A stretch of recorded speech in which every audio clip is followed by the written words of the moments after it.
the troops who carry tracking devices are assigned to, what the equipment looks like, or where it's placed on the body. Just about every U.S. military vehicle in Iraq has GPS or another type of electronic tracking device so their commanders can monitor them.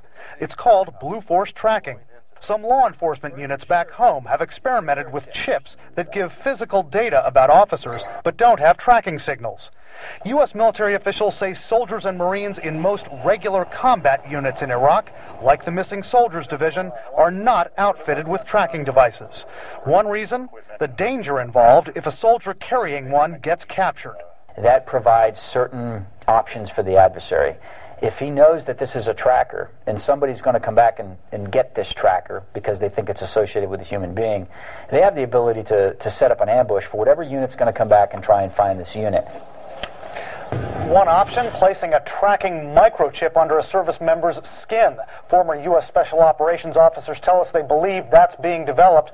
Current military officials won't comment on that, Wolf. Yeah, what about the cost, Brian? Is that at all a consideration? It's a big consideration. Just about every former officer I spoke with says the cost of outfitting each combat troop with a tracking device is one of the main reasons they don't have them right now. So when you speak with the various special operations types and others, and I know you've been doing a lot of reporting on this, the pros and cons of having these kinds of tracking devices, what do they say, Brian?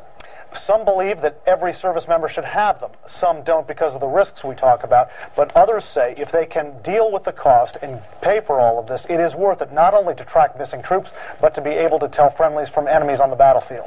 Brian Todd reporting for us. Such devices, by the way, are not just tools for war. They're also tools that could keep all of us and all of our families safe.